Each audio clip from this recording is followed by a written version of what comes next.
Good morning students. आज के lecture में हम कुछ न्यूमेरिकल्स यहाँ पर डिस्कस करने वाले रिलेटेड टू एसी सर्किट्स। जैसे नंबर 1 देखिए, a capacitor of 100 microfarad, a coil of resistance 50 ohm and an inductance 0.5 henry are connected in series with 110 volt dash 50 hertz source. मतलब ये एसी सोर्स का यहाँ पर कॉन्फ़िगरेशन है। 110 वोल्ट मतलब applied alternating EMF और उसकी ये frequency 50 hertz. Calculate RMS value of current in the circuit. देखिए 3 कंपोनेंट्स यहाँ पर। कैपेसिटर की कैपेसिटी कितनी है? C is equal to 100 microfarad. Okay, इसका कन्वर्जन फैरड में करना होगा। 100 into 10⁻⁻⁶ farad, that is 10⁻⁻⁴ farad हो जाएगा। Then resistance R 50 ohm, inductance L 0.5 henry. Okay, अब अप्लाइड अल्टरनेटिंग ईएमएफ कितना है यहाँ पर? मतलब ERMS that is equal to 110 volt और फ्रीक्वेंसी यहाँ पर 50 hertz.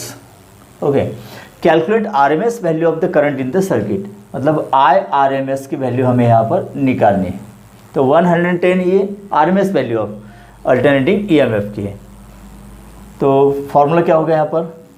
IRMS is equal to ERMS divided by resultant resistance that is impedance Z। Impedance होगा ना। देखिए कैपेसिटर, इंडक्टर कॉइल और resistances are connected in series, so it is series LCR AC circuit. तो इसमें impedance होगा ना, resultant reactance और resultant resistance offered by this series combination. तो IRMS is equal to ERMS upon Z, ये formula होगा। अब Z के लिए फार्मूला क्या होता है? इम्पेडेंस के लिए √R² plus XL minus XC bracket square. तो इसे हम Z की वैल्यू निकाल सकते हैं। ओके, और फिर इस फार्मूले में रखेंगे। लेकिन उससे पहले भी हमें XL और XC की वैल्यू निकालनी होगी। देखिए पहले XL की वैल्यू निकालते हैं। XL is equal to omega L that is 2πf L। Now 2 into 3.14, F कितना है यहाँ पर? 50। ओके, और L inductance 0.5।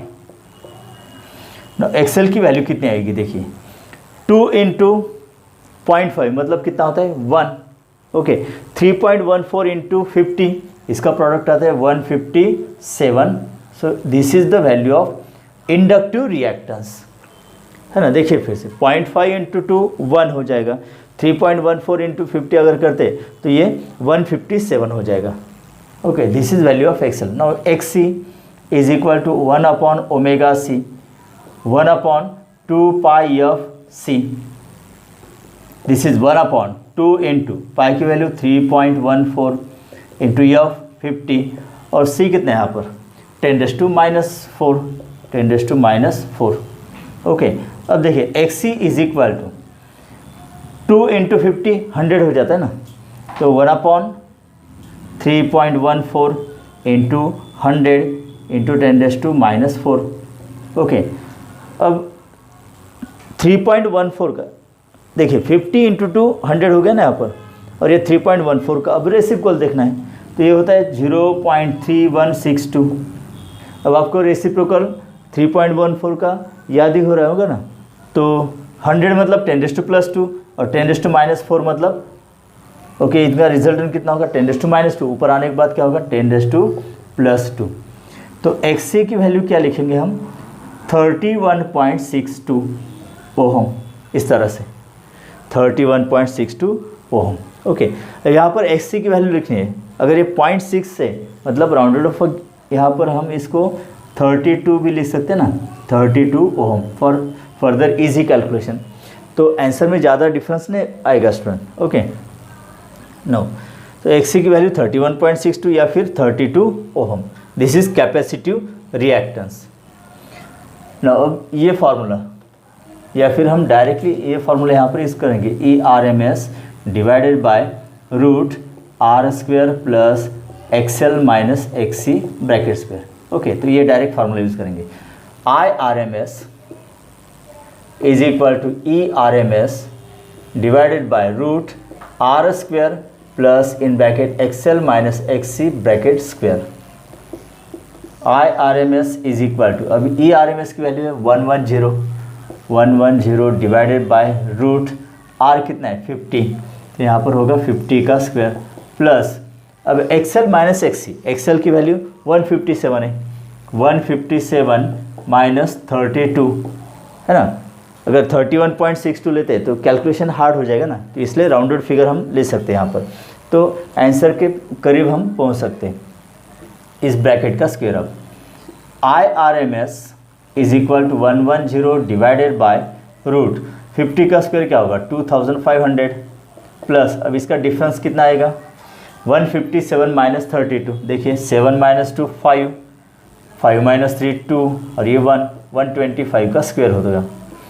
110 divided by root 2500 plus अब 125 का स्क्वायर क्या होगा, है ना, तो 5 का स्क्वायर 25 और 12 के बाद कौन सी फिगर आती है 13, 12 इंटू 13 कितना होगा 156, तो इस तरह से इसका स्क्वायर लिखा हमने। 5 का स्क्वायर 25, 12 के बाद आएगा 13, 12 इंटू 13 156।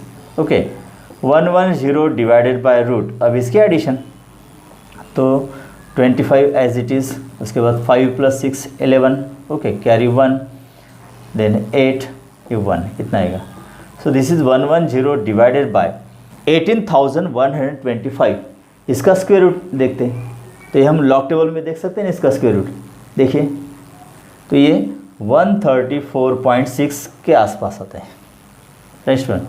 तो ये आई आर एम एस की वैल्यू हमें मिल रही, therefore I R M S is equal to, अब ये भी कैलकुलेट कर दो है ना, 110 डिवाइड बाय 134 मतलब 0 पॉइंट समथिंग आएगा, 0.816 इस तरह से आएगा ये एम्पियर आंसर।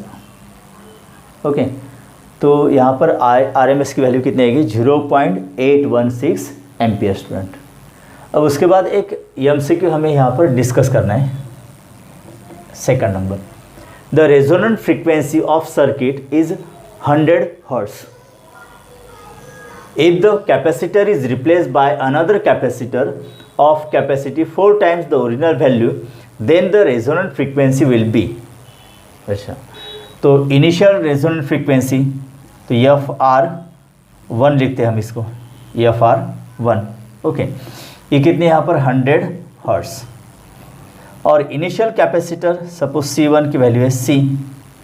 अब नेक्स्ट क्या होता है कि ये कैपेसिटर रिप्लेस करने वाले हम, okay, by another capacitor of capacity 4 times the original value, मतलब C2 की वैल्यू अब क्या होगी इससे 4 टाइम्स, तो 4C लेंगे हम, ठीक है, इनिशियल कितने हैं ओरिजिनल वैल्यू C है, C1 इज इक्वल C, अब C2 दूसरा कैपेसिटर है जिसकी value 4 times the original value ना, तो 4C, तब रेजोनेंट फ्रीक्वेंसी क्या होगी, मतलब EFR2 की वैल्यू हमें निकालनी। तो रेजोनेंट फ्रीक्वेंसी और कैपेसिटी के बीच रिलेशन हमें पहले निकालना होगा, ये कंपेरेटिव फार्मूला यहाँ पर यूज़ करना होगा। देखिए रेजोनेंट फ्रीक्वेंसी का फार्मूला क्या होता है, FR is equal to 1/2 pi root LC, ये है ना फार्मूला राइट। अगर हम यहाँ पर L कांस्टेंट कंसिडर करते हैं, वैसे कांस्टेंट ही होता है ना, कॉइल का इंडक्टेंस कांस्टेंट ही होता है, 2 पाई कांस्टेंट है, तो therefore FR inversely proportional to root C, ये फार्मूला हमें मिलता है student, that resonant frequency is inversely proportional to the square root of capacitance of a capacitor. तो यहाँ से जनरल फार्मूला तैयार कर सकते हैं ना, कंपेरेटिव फार्मूला, देखिए FR2 divided by FR1 is equal to root, ये रेसिप्रोकल है ना, तो यहाँ पर क्या होगा C1 बाय C2 इस तरह से। ओके, तो वैल्यूज़ रखते हैं आप, C1 की वैल्यू है C और C2 की वैल्यू 4 टाइम्स C, तो ये क्या होगा C कैंसिल, 1/4 का square root 1/2। Okay, therefore FR2 is equal to FR1 divided by 2 right. FR1 कितना है 100/2 दैट इज़ 50 हर्ट्ज, तो ये आंसर आएगा student. That is option number B. Okay, देखिए नेक्स्ट एमसीक्यू यहाँ पर number 3, an alternating EMF of 0.1 volt is applied across an LCR series circuit having resistance R 2 ohm, capacity 40 microfarad and inductance 100 millihenry. At resonance the voltage drop across inductor is, देखिए यहाँ पर alternating EMF की value कितनी दी है, 0.1 volt. Okay, उसके बाद resistance R 2 ohm, capacity 40 microfarad, इसको farad में कन्वर्ट करना होगा, that is 40 into 10⁻⁻6 farad. Then inductance 100 milli henry, that is 100 into 10⁻³ henry, milli मतलब 10⁻⁻3। So L is equal to 10⁻⁻1 henry या फिर 0.1 henry. At resonance the voltage drop across inductor. Okay, तो voltage drop across inductor मतलब EL की value हमें निकालनी है student, EL की वैल्यू निकालनी है, ठीक है। एट रेजोनेंस नाउ, अब करंट कितना पास होगा, तीनों सीरीज है तो तीनों में से पास होने वाला करंट सेम रहेगा ना। तो करंट के लिए हम देखिए I is equal to E/R, इसे हम करंट निकाल सकते हैं। I is equal to E की वैल्यू है 0.1 डिवाइड बाय 2, तो I इज इक्वल टू, अब यहाँ पर देखिए कितना आएगा स्टूडेंट, तो ये 1/20 आ जाएगा, मतलब 0.05। तो I is equal to 5 into 10⁻² ampere, इस तरह से इसकी वैल्यू होगी। नो, एट रेजोनेंस ओके, तो ओमेगा कितना होता है, 1/√LC। हमें निकालना है EL। अब EL की वैल्यू क्या होगी, I into XL। Okay, I into, अब XL मतलब ओमेगा L होता है, तो I L, ओमेगा की वैल्यू क्या है 1/√LC। तो ये फॉर्मूला तैयार होगा, देखिए I इंटू L, ओमेगा की वैल्यू 1/√LC, इसे हम निकाल सकते हैं। तो EL is equal to I कितना है यहाँ पर 5 इंटू 10⁻² इंटू L कितना है यहाँ पर 10⁻⁻1 डिवाइडेड बाय रूट L 10⁻⁻1 और C की वैल्यू कितनी है यहाँ पर 40 इंटू 10⁻⁻6, राइट। इसको कंप्लीट करते तो ये ऊपर होगा 5 into 10⁻³ divided by root of 40 into 10⁻⁻1। 10⁻⁻1 मतलब क्या होता है 0.1 इंटू 40 that is 4, right, into 10⁻⁻6। No 5 into 10⁻³ divided by, अब इसका स्क्वायर रूट लेना है, 4 का स्क्वायर रूट होता है 2 इंटू 10⁻⁻6 दैट इज़ 10⁻⁻3। तो EL इज इक्वल टू, देखिए 10⁻³ 10⁻³ कैंसिल, 5/2 मतलब 2.5, तो ये होगा 2.5 वोल्ट। ओके, तो अक्रॉस इंडक्टर पोटेंशियल कितना अप्लाइड होगा 2.5 वोल्ट। तो ऑप्शन कौन सा होगा फिर यहाँ पर, C option, right. Next number 4 MCQ, at what frequency 1 henry inductance offers the same impedance as 1 microfarad capacitor. देखिए इसका मीनिंग क्लियर करते हैं। At what frequency 1 henry inductance मतलब EL की वैल्यू कितनी है 1 हेनरी है, okay, offers the same impedance as 1 microfarad capacitor. Capacitor की वैल्यू कितनी है 1 microfarad, that is 10⁻⁻6 farad. Condition क्या है, देखिए सेम इम्पेडेंस है, मतलब इम्पेडेंस या फिर reactance, resultant resistance offered by capacitor and resultant resistance offered by inductor exactly same है। इसका मतलब क्या होता है XL is equal to XC, XL is equal to XC, ये ना, मतलब resonance condition, yes resonance condition, because resonance condition पर ही क्या होता है XL is equal to XC होता है, मतलब इम्पेडेंस मतलब resultant resistance offered by inductor is equal to resultant resistance offered by capacitor. तो रिजल्ट ओके, तो इस कंडीशन के लिए व्हाट फ्रीक्वेंसी, मतलब फ्रीक्वेंसी निकालनी है। तो फ्रीक्वेंसी क्या होती है, रेजोनेंट फ्रीक्वेंसी होती है ना। तो ये तो सॉल्व किया है ना हमने, डायरेक्ट हम रेजोनेंट फ्रीक्वेंसी का फार्मूला भी यूज़ कर सकते हैं स्टूडेंट। यस, देखिए एक्सेल मतलब क्या होता है, omega L is equal to 1/ओमेगा C, therefore omega square is equal to क्या होगा 1/LC। तो omega is equal to 1/√LC। No, omega मतलब 2πf is equal to 1/√LC। तो एफ मतलब यहाँ पर रेजोनेंट फ्रीक्वेंसी होता है। तो एफ आर के लिए फार्मूला क्या होगा स्टूडेंट, 1/2π√LC। डायरेक्ट ये फार्मूला भी हम यूज़ कर सकते थे यहाँ पर। ओके, 1/2π। अब ऑप्शंस पाई इसके अंदर, तो पाई की वैल्यू नहीं रखनी हमें, ठीक है। रूट यल कितना है 1 हेनरी इंटू सी 10⁻⁻⁶। तो 1/2π ओके इंटू, अब 10⁻⁻⁶ का स्क्वायर रूट क्या होगा 10⁻³ होगा।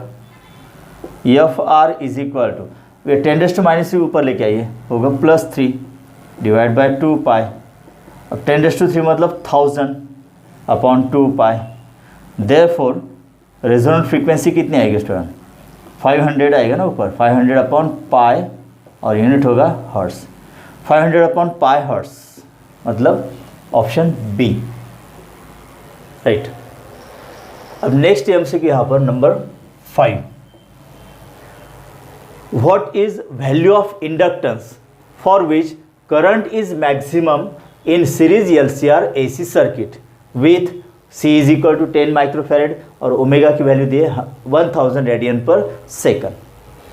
देखिए करंट मैक्सिमम है यहाँ पर, है ना, तो वैल्यू ऑफ इंडक्टेंस निकालना है, मतलब यल की वैल्यू हमें यहाँ पर निकालनी है। और कंडीशन क्या दी यहाँ पर, what is the value of inductance for which current is maximum, ये कंडीशन है।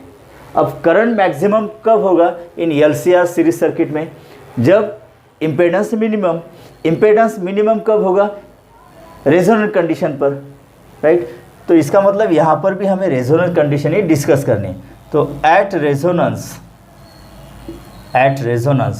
ओके, तो यल निकालना है ना हमें, ओमेगा दिया है और सी दिया है, तो कौन सा फार्मूला, ये फार्मूला हम निकाल सकते हैं ना, omega is equal to √1/√LC, इससे हम यल की वैल्यू निकाल सकते हैं इसमें। तो चलिए at resonance omega is equal to 1/√LC ये होता है, या फिर omega square is equal to 1/LC, because हमें यल की वैल्यू निकाली ना। तो यल के लिए फार्मूला क्या होगा स्टूडेंट, फिर यल इज इक्वल टू 1/ω²C। तो 1/ओमेगा की वैल्यू कितनी है 1000 रेडियन पर सेकंड, दैट इज 10⁻³ रेडियन पर सेकंड, ऐसे हम यहाँ पर लिख सकते। तो 10⁻³ इसका स्क्वायर होगा इंटू सी की वैल्यू कितनी है 10 माइक्रोफेरेड, मतलब 10 इंटू माइक्रोफेरेड 10⁻⁻⁶ फैरेड, सिंपल है एकदम। तो यल इज इक्वल टू, इसको कंप्लीट कर दे, देखिए 10⁻³ का स्क्वायर कितना होगा 10⁻+6 इंटू 10 इंटू 10⁻⁻⁶। तो 10⁻+6 10⁻⁻⁶ कैंसिल हो गया ना, तो इट इज़ 1/10। अब 1/10 ऐसा तो आंसर नहीं है, इसका यूनिट क्या होगा हेनरी। चलिए यल इज इक्वल टू, अब ये क्या होगा 0.1 हेनरी, ये भी आंसर नहीं, मिली हेनरी में आंसर से, ऑप्शन से, तो हमें कन्वर्ट करना होगा। ओके देखिए यहाँ पर 0.1 इसको कन्वर्ट करना है किसमें, मिली हेनरी में, तो डिवाइड बाय 10⁻³ करना होगा ना। अब ये हो गया मिली हेनरी, बराबर है, बराबर है नहीं, because 1 milli henry is equal to 10⁻³ henry होता है ना। तो हेनरी इज इक्वल टू क्या होगा 1 मिली हेनरी, ये इधर डिवाइड जाएगा, तो 1/10⁻³ मिली हेनरी, राइट। तो हेनरी का कन्वर्जन अगर मिली हेनरी में करना है तो डिवाइड बाय 10⁻³ करना होगा ना स्टूडेंट, ये क्लियर हो गया आपको, इसलिए डिवाइड बाय 10⁻³ किया मैंने। Now L is equal to 0.1, अब इसको ऊपर लाइए तो 10⁻+3 होगा मिली हेनरी। ओके 0.1 इंटू 10⁻³ या 0.1 इंटू 10⁻³ मतलब 1000, तो ये कितना होगा 100 मिली हेनरी। ये आंसर है ना यहाँ पर, that is option number A, right student.